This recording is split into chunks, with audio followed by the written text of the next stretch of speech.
Absolutely. And it's so simple that people struggle to do it. That's what makes it not easy. They think this, in fact, I think it's human nature. They want to take pride. They want to go and find their own new opportunity. And they want to almost have bragging rights of what they've discovered with their friends. But if the real objective is to compound capital, just look at what the experts who have spent decades of their lives perfecting doing and choose within that pool. And we've done a lot of research, Brandon. So I'll let you know that we've found, most managers don't take this approach. In professional managers, they actually go out and usually will start by screening, having models, etc. And what are the managers looking for? And what are retail investors looking for? They're usually screening. I mean, these are like Nobel Prize winning theories, but in economics, you win Nobel Prize for a ratio. Okay, so it's like, hey, what if we divide earnings by revenue? That'll be like Nobel Prize winning right there. So they come up with these ratios and they screen for them. So people are looking for low EV to EBITDAs and, PE ratios as a really simplistic form. Well, let's take PE ratios. Okay, so you're like, oh, I only want to buy a company with a PE ratio under 12. Well, you miss any management team who's reinvesting all the capital back into the business because the business is so strong. And so they don't have actual earnings, but they do have cash flow. So if you screen for the wrong metrics, you basically bring into your pool that you're going to be researching all sorts of false positives, and you miss all the false negatives. So you exclude a whole bunch of the needles in the haystack that you're supposed to be looking at, and then you include a bunch of things that you shouldn't be looking at.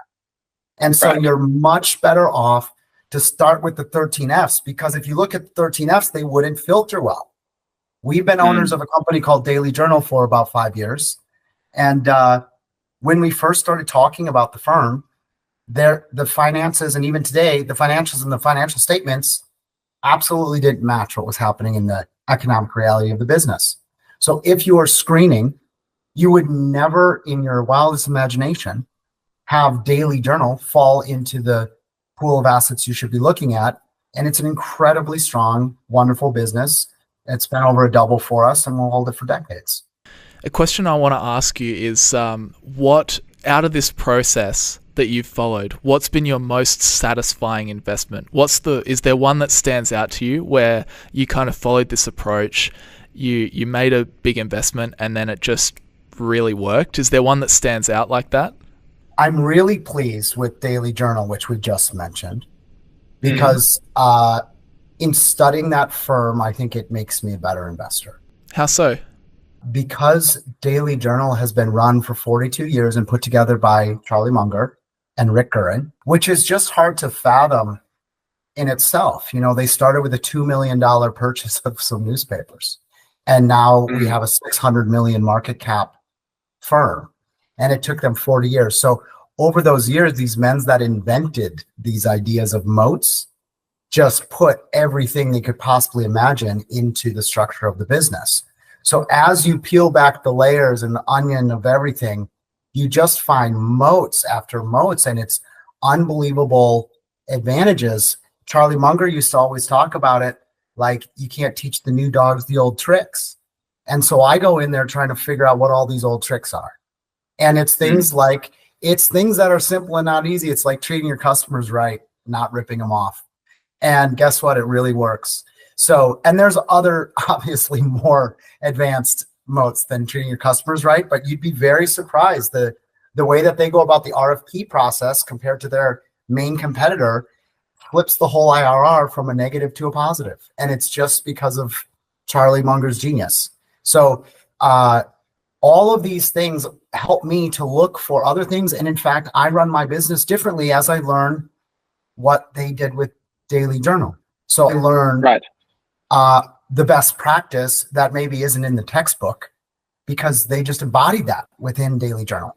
So Daily Journal is a wonderful business, and it is growing very quickly, and it's totally under the radar. First of all, it was barely a 500 million. It was way under 500 million market cap when we were looking at it.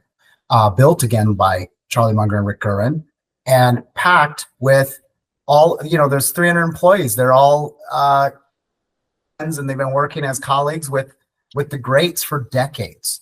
So this is a really strong firm. You can imagine the off financial statement value just in the employees who have been listening to Charlie Munger for all of these years. We have done really extensive work with Daily Journal, probably owned it now for 5 years, researched it for 5 years, and probably went to the annual meetings for 10 years before we even bought shares. I interviewed like 50 employees. I even sort of crashed a corporate event where they were training all their customers, trying to figure out what the technology is actually building. And what we learned years ago is that they were building a courthouse case management software solution. Okay, so it's called eSuites. Journal Technologies used to run Justware, and now they run eSuites. They just closed down Justware. Right. eSuites is basically a software service that it gets implemented to a courthouse. It's purchased on a license basis, usually a 10-year license by a county or a city or a state, and they implement a justice system software. And these courthouses are in a desperate need for a solution like this, and many of them, it's a really fragmented industry because in most places, there's just been a local team of technologists who have either hacked something together, or there'll be a small platform that a few courthouses use. Which sounds odd when it's something as important as the courts, right? That's right. So data integrity becomes extremely important, and even just the functionality is totally necessary. And it's strange because it's actually sort of a government service. And so they've actually got a big contract over in Australia, as you know. Mm-hmm. So these contracts are tens and tens and millions of dollars. And they are going to be very sticky revenue, because once you're in one of these courthouses, all the staff learns and is trained, and they never leave. So this becomes like a really beautiful government SaaS model. They don't actually start billing their customer until they go live with the product, and that takes many years. So They have all of these implementations taking place across the country. They're all very private, not well known, difficult to discover. And as those turn on, they get paid for implementation, and then they get paid their ongoing licensing. And then the licenses expand within the community, the number of licenses, the price of the licenses grow. And then there's a lot of services the public start using, like an ePay It service where a traffic violation is paid online and you pay a $4.99 fee. That's all managed by the software. Or you can have e-file it if you're an attorney and you need to get documentation to the docket. You just pay $1 and scan this all. So the revenue will come gushing from the society's use of these products post-implementation. So we are right now in such an early implementation phase that there's not much revenue showing up. And so when we were looking, it was maybe 20 million or less of revenue. And now we're getting 50, 60, 70 million of revenue. And many years ago now, we were projecting 100 million, I think, by 2030, which they're going to meet, which is very actually hard to predict because they had nothing to show for it. So we were able to sort of assess the off financial statement value and say, this is what's coming down the pipeline, but you can't see any of it because it's not on the financial statements. So it screens very poorly. It's run by the greatest management team in the history of management teams. And the value is completely there. It's just off the financial statements. So that becomes an incredible opportunity where we say, look at all the moats in this business. Every time we look deeper, we find that there's a new moat, a network effect, a cost advantage, some other ancillary activity where they can provide a benefit to their customer. It's really an incredible thing, just high quality management, great capital allocation capability. And frankly, there's been a whole shift in management. You know, Munger passed away at 99 last year.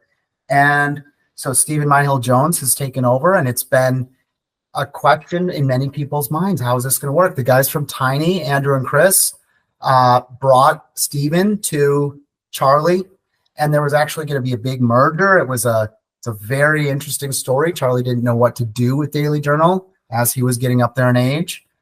And ultimately, Steven stepped in and he's doing a wonderful job. The firm is so connected. I've heard rumors that Li Lu is helping him with the portfolio. I know they've just put up their Los Angeles buildings for sale. At least one of the properties is now for sale. It looks like they're really going with an asset-light model, which is much more aligned with the traditional SaaS business model. And it seems very appropriate for this firm.